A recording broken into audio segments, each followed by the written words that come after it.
בבילו יצאנו ממצרים, בבילו יצאנו ממצרים, הלכם הענייה בני חורים, הלכם הענייה בני חורים. Eh bien bonjour à tous nos amis fidèles de la synagogue Fleg, de la communauté du 6e arrondissement. Un petit mot concernant Pessah, sur finalement l'élément peut-être le plus important de cette fête, la matzah, ce pain de pauvreté, qui va donc être à l'honneur pendant 8 jours, et particulièrement le premier jour, et particulièrement les soirs des Sédarim. Cette matzah, qui évidemment à elle toute seule condense tous les commandements et le rituel de Pessah, avec l'interdiction du Hametz comme principale obligation. Tout ce rituel dont la Torah nous dit « Ba'avurze asalil Elohim » que c'est en vue de ce rituel que Hachem a fait tout ça. Et évidemment, on traduit plutôt le contraire, on traduit plutôt que tout le rituel de Pessah est fait en l'honneur de ce qu'a fait Hachem quand il nous a sortis d'Égypte. Et on raconte cette sortie d'Égypte, et en l'honneur de cette sortie d'Égypte, on mange de la matzah, on s'interdit de manger du chametz.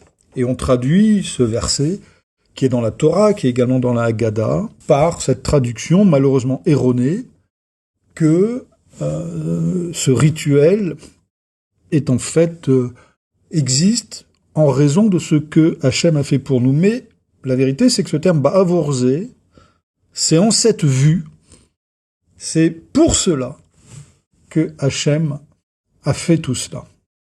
C'est pour cette chose-là que Hachem nous a fait sortir d'Égypte. Et donc, qu'est-ce que c'est que cette chose-là? Et c'est à l'instant où on montre la matzah, on la désigne du doigt.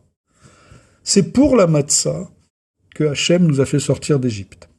C'est assez étrange, c'est assez vertigineux.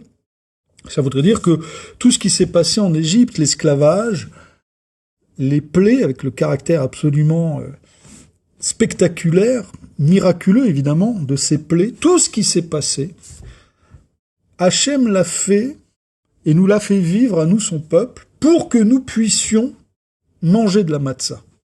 Il a fait en sorte que la sortie se passe précipitamment, que la pâte n'ait pas le temps de lever. Tout cela a été fait de façon à ce qu'ensuite nous soyons tenus de manger de la matzah. On pourrait presque dire dans ces cas-là que la matzah, c'est un objectif de cette création. Il y a dans la matzah une finalité, il y a quelque chose de plus grand que le reste, qui fait que tout cela a été fait pour que nous la consommions. Or, de quoi s'agit-il? Regardez une matzah. Le premier soir de Pessah, au moment où vous la bénirez, au moment où vous ferez le motzi, au moment où on dira ce qu'on doit dire sur la matzah, regardez-la bien. Et qu'est-ce qui la caractérise? C'est un pain de pauvreté. C'est un pain qui, normalement, est censé coûter très peu. Inutile de revenir sur ce qui se passe dans tous les commerces cachers, mais il s'agit d'un peu d'eau, un peu de sel, un peu de farine, et c'est tout. C'est un pain de pauvreté. C'est un pain qui n'a aucun ornement, qui n'a apparemment, en tout cas, aucune beauté, qui est censé avoir très peu de goût. C'est un pain d'humilité. C'est un pain qui est plat, qui est humble, qui n'a pas levé. Il n'a pas levé parce que quand les Juifs sont sortis d'Égypte, cette nuit-là, Hachem était en Égypte. Ani velo malach, moi et pas un ange. Hachem en personne, si on peut dire, s'est déplacé en Égypte. Et il est évident que si Hachem est quelque part, alors rien ne peut lever. Donc même la pâte n'a pas levé. Aucun orgueil ne peut se manifester en présence d'Hachem. Et c'est la raison pour laquelle, dans le Beth Amikdash, dans le Mishkan, dans le temple, tout ce que l'on appelle pain était en fait des matzot, à de rares exceptions, à Shavuot et pour une certaine catégorie de korbanot, mais globalement, à chaque fois que l'on parle de pain dans le Beth Amikdash, c'est de la matzah, parce que dans le Beth Amikdash, c'est la résidence d'Hachem, et rien ne peut lever devant Hachem. Et enfin, c'est un pain qu'on pourrait qualifier de furtif. C'est un pain qui a symbolisé la sortie d'Égypte, Beripazon, par précipitation. C'est un pain qui est censé ne pas avoir cuit plus de 18 minutes, et les Juifs sont sortis dans cette rapidité-là. Et c'est ce qui caractérise la matzah. Sa pauvreté, son humilité, sa furtivité. Et c'est ça que nous appelons le pain de la liberté. Le grand message que veut nous donner la Torah, c'est que ce qui nous rend libres, ce qui nous a rendus libres à cet instant, ce qui depuis nous rend libres, ce qui a justifié que nous recevions la Torah, ce sont ces trois caractéristiques. C'est un pain de pauvreté. Il est très difficile pour un riche, comme on dit, d'accéder à la Torah. Il peut accéder à la Torah. Mais s'il avait été pauvre, alors il aurait accédé à plus de Torah. Parce que celui qui est embarrassé par les questions matérielles, celui qui pense à accumuler sa richesse, il ne peut pas accumuler également la richesse de la Torah. Et d'une certaine façon, il est prisonnier de cette chose-là.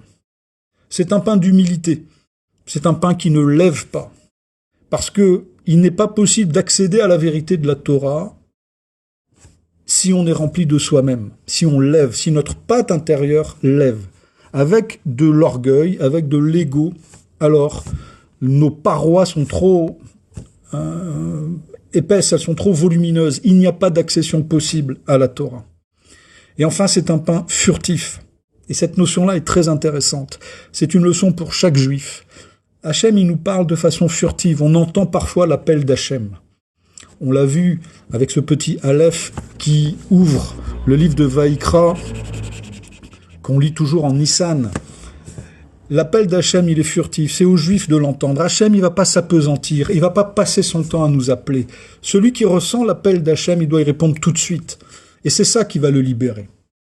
C'est cette rapidité, ce zèle qu'Hachem attend de nous, cette pauvreté qu'il attend de nous, cette pauvreté matérielle, comme ce pain, mais également cette pauvreté spirituelle, c'est-à-dire cette humilité, c'est cette chose-là qui rend libre le juif, qui rend libre l'homme. Cette matzah qui n'a l'air de rien, c'est le plus beau symbole du judaïsme.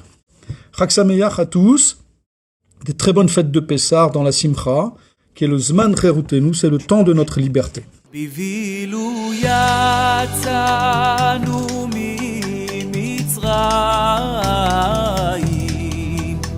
בבילו יצאנו ממצרים, הלחם